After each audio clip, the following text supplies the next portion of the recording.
ऐसे ऐशा पढ़ती है, ऐशा को भी यही कहा कि ऐसे ही पढ़ो जैसे मैं पढ़ता हूँ, सल्लू कमा रअयतमूनी उसल्ली, जैसे मैं पढ़ता हूँ ऐसे नमाज पढ़ो। अब चूंकि आप मर्दों के भी नबी हैं, औरतों के भी नबी हैं, आपने ये तफरीक करके नहीं बताया कि औरत सीने पर। अस्सलामु अलैकुम वरहमतुल्लाहि वबरकातुहू। नाज़रीन किराम, आज मैं आपके लिए एक ऐसी वीडियो लेकर आया हूँ जो बहुत ही इम्पोर्टेंट और बहुत ही नॉलेज होने वाला है। जी हाँ दोस्तों, वो वीडियो है कि क्या मर्द और औरत की नमाज में कोई फ़र्क है, कोई डिफरेंस है। जी हाँ दोस्तों, कोई अगर डिफरेंस है तो बताइए। तो मैं बताने वाला तो हूँ, लेकिन साथ साथ आप इस वीडियो को देखकर क्या समझ जाइए, फिर उसके बाद मैं आपको बताऊंगा कि मर्द और औरत की नमाज में क्या डिफरेंस है, क्या फ़र्क है, क्या है या नहीं है। मैं आपके सामने हदीस की रोशनी में मैं आपके सामने बताऊंगा। पहले आप इस वीडियो को पूरा फुल वॉच कीजिए और साथ साथ हमारी इस वीडियो को लाइक करके सब्सक्राइब करके घंटी का बेल आइकन प्रेस कर दीजिए। पड़ेगी मीलैन अख्तरैन के दरमियान वो नहीं दौड़ेगी। क्या आदमी और औरत की नमाज का तरीका एक जैसा होगा?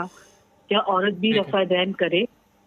और ये सवाल अहले हदीस के मौलवी से ही है, बस और किसी से नहीं है। वैसे तो कुरान और सुन्नत ने, सच्ची बात है, जो मेरी तहकीक है उसमें कहीं फ़र्क नहीं है मर्द और औरत की नमाज में, इसलिए कि अल्लाह का रसूल औरतों का भी नबी है और मर्दों का भी नबी है।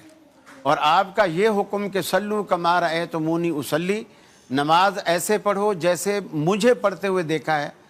ये नहीं फरमाया कि औरतें ऐसे पढ़ें जैसे ऐशा पढ़ती है, ऐशा को भी यही कहा कि ऐसे ही पढ़ो जैसे मैं पढ़ता हूँ, सल्लू कमा रअयतमूनी उसल्ली, जैसे मैं पढ़ता हूँ ऐसे नमाज पढ़ो। अब चूंकि आप मर्दों के भी नबी हैं, औरतों के भी नबी हैं, आपने ये तफरीक करके नहीं बताया कि औरत सीने पर हाथ बांधे, मर्द नाफ पर हाथ बांधे, मर्द रफुल यदैन ना करें, औरत करे, ऐसा कोई तफरीक, कोई फ़र्क आपने नहीं बताया। औरतों और मर्दों की नमाज में बिल्कुल फ़र्क है। अगर फ़र्क ना हो तो औरत को भी सर पे अमामा पहन लेना चाहिए और अपने टखने जो है वो ऊंचे कर लेने चाहिए।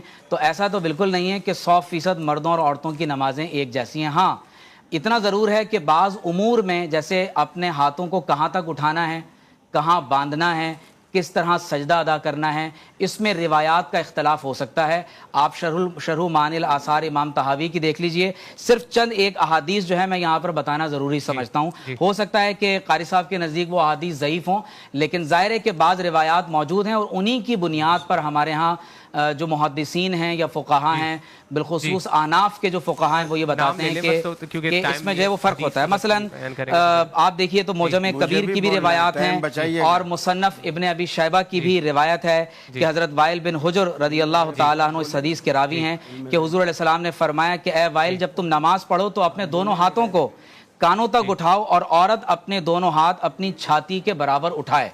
अब जाहिर है कि ये भी एक हदीस है। एक और हदीस में ये बात जिक्र है कि यही बात कही गई कि नबी करीम सल्लल्लाहु अलैहि वसल्लम ने यही नसीहत फरमाई कि हज़रत उम्मे दर्दा रज़ी अल्लाह ताला अन्हो को उस नसीहत के मुताबिक ये देखा गया कि आप जब नमाज शुरू करती थीं तो अपने हाथों को कंधों के बराबर उठाती थीं। तो ये सिर्फ चंद एक मिसालें, और भी रिवायात अगर आप देखें, बिलखुसूस इमाम अल्लामा ऐनी की, क्योंकि वक्त नहीं है कि इस पर मजीद बात की जाए, कि नुखबुल अफ़कार जो आपने शरह मानिल आसार की शरह लिखी है, तो इख्तलाफ की बुनियाद ये हो सकती है कि ये ज़्यादा अस्तर है, ये ज़्यादा उनके लिए करीब अज शरीयत है, या इसमें इस्तेहबाबी फ़र्क हो सकता है, लेकिन ऐसा नहीं है कि उनकी नमाज नहीं होगी या इसमें कोई हराम और हलाल का फ़र्क पैदा हो जाता है। पहली बात तो यह है, हाथ सीने तक उठाना या कंधे तक उठाना या कानों की लू तक उठाना, मर्दों में भी ये राइज है। अल्लाह के रसूल की ये रफ़ुल यदैन की सुन्नत है, हाथ बांधने की सुन्नत नहीं है कि चाहे कंधे पे बांध ले चाहे सीने पे, ये नहीं है। ये हाथ उठाने कहाँ तक है रफ़ुल यदैन करते वक्त, ये उसकी सुन्नत रहा। औरत पगड़ी बांध ले ना बांधे, पगड़ी का नाम नमाज है, नमाज की हमने कहा फ़र्क। आप बता रहे हो लिबास, लिबास में तो हमेशा फ़र्क है, औरत के टखने नंगे नहीं हो सकते। अब मर्द अगर टखने से नीचे कपड़ा रखे तो आप कहते हो उसकी नमाज नहीं होगी, औरत ऊपर रखे तो नहीं होगी। लिबास का फ़र्क अलग है, तरीका है नमाज में, रकात में, किबले में, अदायगी में अल्लाह के रसूल ने मर्द और औरत में कोई फर्क नहीं रखा। दोनों का पैगंबर एक है और एक का फर्क है तो उसमें कोई बात ही नहीं है। और जो दूसरा, मैं मर्दों और नमाज औरतों की नमाज के फ़र्क के हवाले से एक मुख्तसरन बात करूं। डॉक्टर साहब ने कहा कि अल्लाह के रसूल सबके रसूल और पैगंबर थे, मर्दों और औरतों के। तो हुजूर अलैहिस्सलातु वस्सलाम ने जैसे नमाज पढ़ी उस तरह नमाज पढ़नी चाहिए। تو حضور نے جس طریقے سے طواف کیا اسی طریقے سے طواف کرنا چاہیے. جس طرح زور سے لبیک کہی عورتوں کو بھی اسی طرح زور سے لبیک کہنی چاہیے. صفا مروہ کے اندر میلین اخضرین کے اندر حضور علیہ الصلوۃ والسلام دوڑے تو عورتوں کو بھی اسی طرح دوڑنا چاہیے. لیکن ان حضرات کے نزدیک بھی وہ لبیک آہستہ پڑے گی, میلین اخضرین کے درمیان وہ نہیں دوڑے گی. حالانکہ کوئی صحیح حدیث اس پر موجود نہیں ہے کہ میلین اخضرین کے درمیان عورت آہستہ چلے گی, بلکہ یہ سنت عورت کی ہے. حضرت ہاجرہ کی سنت ہے جس کو ہم پورا کر رہے ہوتے ہیں, اور حضور علیہ الصلوۃ والسلام سے دوڑنا ثابت ہے. اور کسی صحیح حدیث سے یہ ثابت نہیں ہے کہ عورت اور مرد کی صحیح کے اندر فرق ہے, لیکن یہ فرق کیا جاتا ہے. تو بہت سی چیزیں جیسے روایات موجود ہوتی ہیں اگرچہ وہ فی نفسی ضعیف ہوں, لیکن کوئی چیز جب اس کے ساتھ تواتر عملی شامل ہو جاتا ہے, جب ایک عملی تواتر کے ساتھ وہ چیز چلتی چلی آ رہی ہوتی ہے, تو پھر وہ خود ایک سند, ایک حیثیت حاصل کر لیتی ہے. شریعت کے اندر اس کی ایک حیثیت ہوتی ہے, یتبع غیر سبیل المؤمنین, جو قرآن کریم کے اندر بتایا گیا, اس کی وجہ سے وہ خود ایک حجت کی شکل ہے. تو دوستو سن لیا, قاری خلیل الرحمن نے جواب دیا کہ مرد عورت کی نماز میں کوئی ڈفرینس نہیں, کوئی مختلف نہیں, ایک ہی ہے نماز سے. لیکن اسی طرح سے دوسری طرف کے جو علماء کرام ہوتے ہیں وہ پیش کرتے ہیں, مفتی راشد احمد جو بیان کرتے ہیں وہ کہتے ہیں کہ مرد عورت کی نماز میں فرق ہے, ڈفرینس ہے. تو جی ہاں دوستو, کوئی ڈفرینس نہیں ہے. آئیے میں آپ کے سامنے ایک حدیث پیش کر دینا مناسب سمجھتا ہوں. متفق علیہ یعنی صحیح بخاری اور صحیح مسلم کی حدیث ہے. راوی حدیث حضرت مالک بن حویرث رضی اللہ تعالیٰ عنہ بیان کرتے ہیں کہ ہم عمر نوجوان رسول اللہ صلی اللہ علیہ وسلم کی خدمت میں حاضر ہوئے, اور ہم نے 20 دن تک اللہ کے رسول اللہ صلی اللہ علیہ وسلم کے پاس قیام کیا, یعنی روکا, ٹھہرا رہا, 20 دن تک ٹھہرا رہا. پھر آپ کو یہ گمان ہوا کہ جیسے ہم اپنے گھر والوں سے ملنے کا شوق رکھتے ہیں, یعنی 20 دن جب ہو گیا تو وہ نوجوان بول رہے کہ ہم اپنے گھر والوں سے ملنے کا شوق رکھتے ہیں, اب ہم گھر جانا چاہتے ہیں. چنانچہ آپ صلی اللہ علیہ وسلم نے ہم سے ہمارے گھر والوں کے بارے میں معلومات لی, یعنی ہمارے گھر والوں کے بارے میں پوچھا, بولا کہ آپ کے گھر میں کیا کیا ہے, یہ سارے کے بارے میں معلومات لی.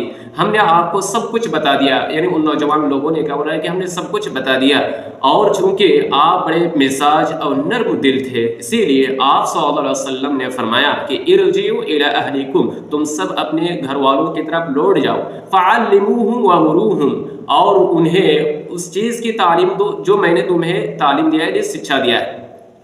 وَصَلُّوا كَمَا رَأَيْتُمُونِي أُصَلِّي, اور نماز اسی طرح سے پڑھنا جس طرح سے مجھے نماز پڑھتے ہوئے دیکھا ہے.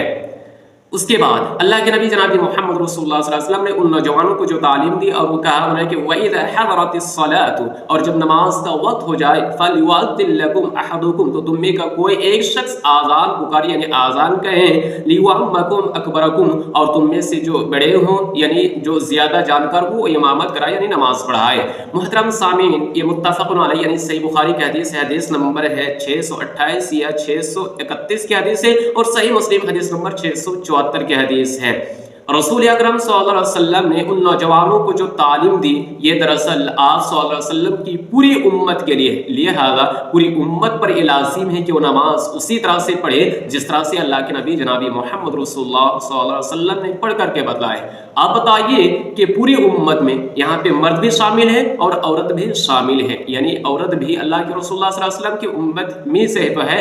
جس طرح سے مرد کا نبی اللہ کے رسول اللہ صلی اللہ علیہ وسلم ہے, اسی طرح سے عورتوں کے یعنی لیڈیزوں کا بھی نبی جناب محمد رسول اللہ صلی اللہ علیہ وسلم ہے. تو اس سے صاف دلیل سے یہ پتہ چلتا ہے کہ مرد عورت کی نماز میں کوئی ڈفرینس نہیں, کوئی فرق نہیں ہے, چاہے انسان کتنا بھی بولے, نماز میں کوئی فرق نہیں ہے. اللہ کے رسول اللہ صلی اللہ علیہ وسلم کے ہٹ کر اگر کوئی شخص اگر نماز پڑھتا ہے تو گویا کہ اس کی نماز ہوتی ہی نہیں. تو اس ویڈیو کو زیادہ سے زیادہ لائک کریں, سبسکرائب کریں, اور دوسروں کو بھی شیئر کر دیں تاکہ ان کو بھی معلومات ہو جائے. Thanks for watching this video.